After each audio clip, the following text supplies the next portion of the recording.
আজকে ডাল রান্না আন্টি আমি ডাল দিয়ে আর খেতে পাবো না আন্টি। তাহলে কি দিয়ে খাবি? ভালো লাগে না। তাহলে ভালো লাগে না? আমি বুঝি তো ভালো লাগে না, আমারও তো ভালো লাগে না ডাল দিয়ে ভাত খাইতে। তো এখন খাইতে হবো না? যা মাদ্রাসা যা, এই ডাল রান্না আন্টি আমি খাবো না আন্টি। বলেন। আসলে আপনারা তো মনে করেন যে আমি সুখে আছি, ও মাদ্রাসায় পড়ে, ওরা একটা ভালো খাবার তুলে দিতে পারি না মুখে, জানেন? দরকার না, ওরা একটা ভালো মন্দ খাওয়ান দাওয়ান দিলে পর ওরা এগিয়ে যাব, ভালো কিছু করতে পারবো।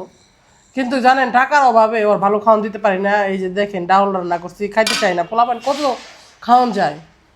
আবার কিছু মানুষ বলে আমরা বলে ব্যবসা করি।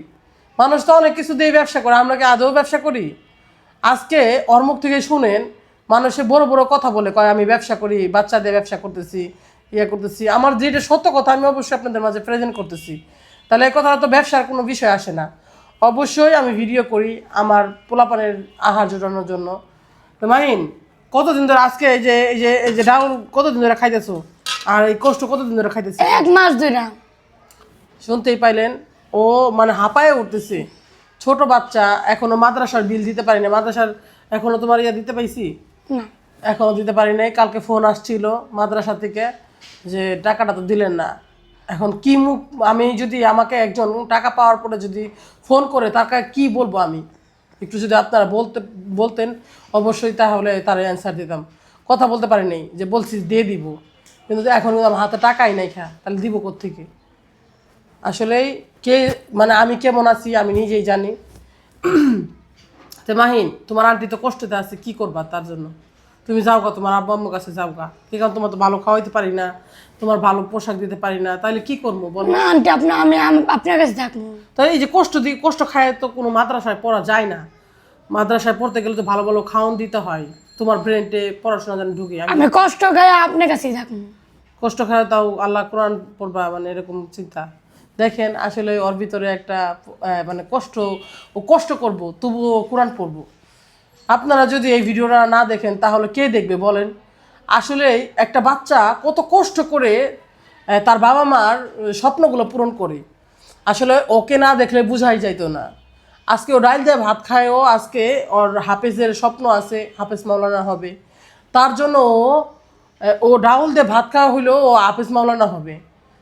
এরকম কোন বাচ্চা আছে? অনেক মানুষ দেখেন গা, যে বাবা মা টাকা পয়সা ঢালতেছে তাও বাচ্চা পড়ে না। আর এই বাচ্চা দেখেন ডাউল দিয়ে ভাত খায়, তাও ওর মাদ্রাসা মানে বদ্ধ হওয়ার কথা শুনলে কান্না আসে। তুমি মাদ্রাসা যাও না, থাক তাহলে হুদাই এই যে খাবার দাবার ভালো দিতে পারি না, ভালো পোশাক দিতে পারি না, তাহলে যাই লাভ কি? থাক তুমি না আব্বা আম্মার আন্টি কাছে না যাও না না। না না আন্টি, তা আমি কষ্ট খাই হলে আমি আর কাজ করবই। হ্যাঁ, কষ্ট খাই হলে আমি কোরআন পড়বই। তাহলে তোমার এখন তো এই যে ডাউল দিয়ে ভাত খাইতে পারো না, তাহলে কি করবো? এখন এইভাবে কি চলবে? তোমার আব্বা আম্মার কাছে যাও গা তুমি, আর তোমার পড়াশোনা করার দরকার নাই। না তোমার আন্টি। আব্বা আম্মু তোমার জানি এই যে দেশ গ্রামের ইয়াতে ভর্তি করাই দিব না, স্কুলে ভর্তি করাই দিব না, তুমি স্কুলে পড়ো।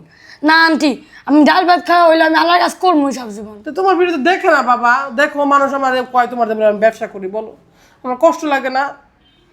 আপনারা কে যেন আমাদের ভিডিও দেখেন না?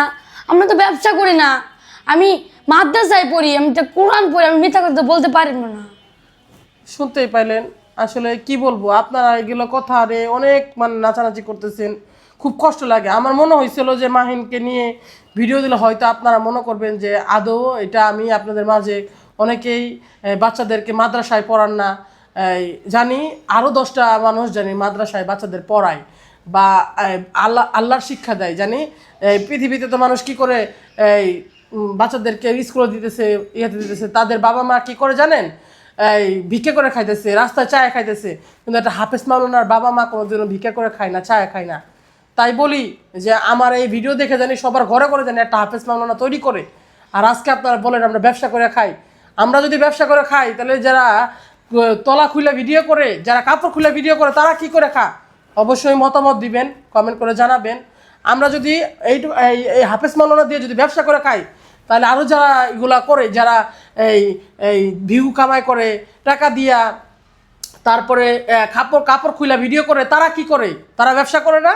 অবশ্যই আপনারা একমত হয়ে আমাকে কমেন্ট করে জানাবেন আমি আদৌ কি ঠিক করলাম নাকি। আমি যে আজকে ইসলামকে প্রেজেন্টেশন করতেছি, এটা কি আমার জন্য ভুল হচ্ছে?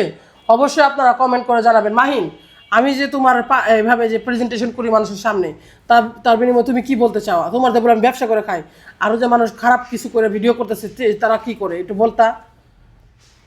আমি আর আমার আন্টি ভালো, আপনাদের জানি বুঝতে পারেন, আপনাদের ছেলে মেয়ে যে স্কুলে পড়ে ফাতরামি করে, ওরা যদি ছাইরা কোরআন তেলাওয়াত করে, এর জন্য আমরা চাই, এটাই চাই। শুনতেই পাইলে না, অত গুছাই কথা বলতে পারে না ছোট বাচ্চা, কি কারণ ওর ভুল ত্রুটি তো আছেই, আর আমার ভুল ত্রুটি হলো অবশ্যই ক্ষমা দৃষ্টি দেখবেন। আপনারা অবশ্যই কথাগুলো রে সিরিয়াসলি নিয়ে অবশ্যই এটা জাজ করবেন। এত এত মানুষ ভিডিও করে, কত খারাপ ভিডিও করে, আর আপনারা আমাকে এই ভাত খাও না কেন, ভাত খাও, আপনারা আমাকে বলেন যে ব্যবসা করি। আমি যদি একটা হাফেজ মাওলানা দিয়ে ব্যবসা করে থাকি, তাহলে আর মানুষ যে বউ দিয়ে ব্যবসা করতেছে, তারপরে কাপড় খুলে ব্যবসা করতেছে, তারপরে কি জানি কয় ভিউ কামায়, যেরকম টাকা দিয়ে ভিউ কামাইতেছে, তারা কি করতেছে?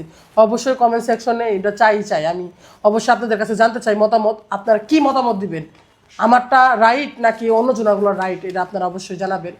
আর একজনা বললেই তো থেমে থাকবো না, ইনশাল্লাহ চালাই যাব। ইসলামের বাতি সবসময় জ্বলবে, কোনোদিনও লিখবে না, এটাই বলি।